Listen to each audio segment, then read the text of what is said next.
Continuing our Commitment 2018 coverage, the race for our U.S. representative in Congress.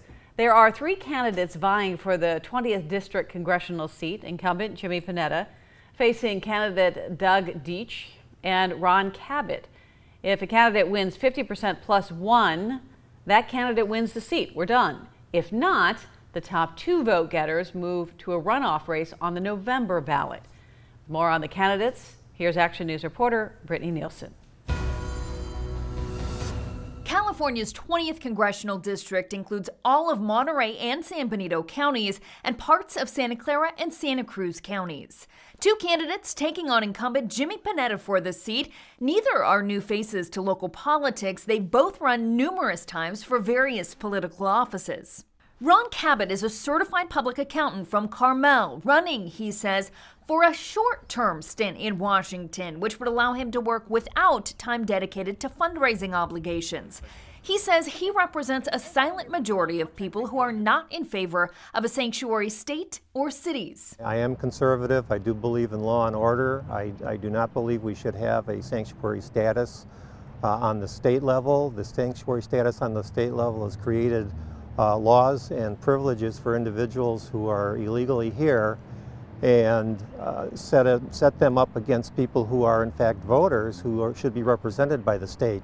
He's also concerned about the insolvency of Social Security, an issue he's been focusing on for years. And as an Army veteran, has an idea about how to create housing for homeless vets. He says federal land should be used to build tiny home towns. There's been a proposal to build small houses for them. But the problem that they're saying is there's no land. And I'm saying, well, wait a minute. In the 10 western states, the federal government literally owns over 900,000 square miles of these 10 states. I'm saying maybe 2 or at the most 5,000 square miles of that land. See if it could be used for homes. Doug Deach is another name familiar to the ballot, a real estate agent passionate about water issues. He founded the Monterey Bay Conservancy, a water policy think tank, and focuses on groundwater supply and advocates for a self-sustainable water program. Really what's going on here we have to worry about is with our groundwater, since we have all groundwater provided water here, is sea level rise. And so my plan is the best way to deal with sea level rise and protect our water. And it's also a food security problem because we have a maybe almost a $6 billion agricultural production here in the Pajaro Valley, primarily berries, but mostly in the Salinas Valley. Like Cabot, sanctuary state laws are concerning to Deach, who's worried about California's federal compliance surrounding ice holds. This sanctuary state, for example, what the effect is, it's an illegal law. It's in conflict with federal law. Now, the idea of sanctuary state is to protect families, and there are a number of good reasons, that make sense. But the sanctuary state basically makes it much more unsafe. Current Congressman Jimmy Panetta has been in office for 16 months, and unlike Cabot and Deach, is for a sanctuary state.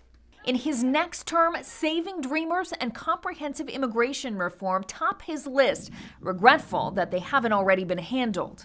Some sort of visa for people who want to come here, work here, live the American dream like my grandfather did, and contribute to the #1 economy here, and that's our agriculture. But also, if they want to have a pathway to citizenship, they should. That's why I signed on to the Blue Card bill when I first got in Congress, basically an ag labor bill. And while Congress had a tough time coming up with a way to pay for infrastructure improvements, Panetta believes thinking outside the box is critical. How we get that money and that it can filter down to local areas here. We see it at the state level with SB 1. We see it at the local level, and the fact that last election all 4 counties had measures on the ballot to basically be self-help counties in regards to taxes for infrastructure projects. Federal government now needs to step up and do its part. And if voters send him back to Washington, Panetta also ready to fight for our Central Coast environment. 3 candidates hoping you'll send them to Washington to represent the 20th Congressional District. In Salinas, Brittany Nielsen, KSBW, Action News 8. And coming up tomorrow, we'll continue our Commitment 2018 coverage when we take a look at Proposition 70. If you'd like more information on the June primary ballot, you can find it on our website at KSBW.com. It's also on the KSBW mobile app.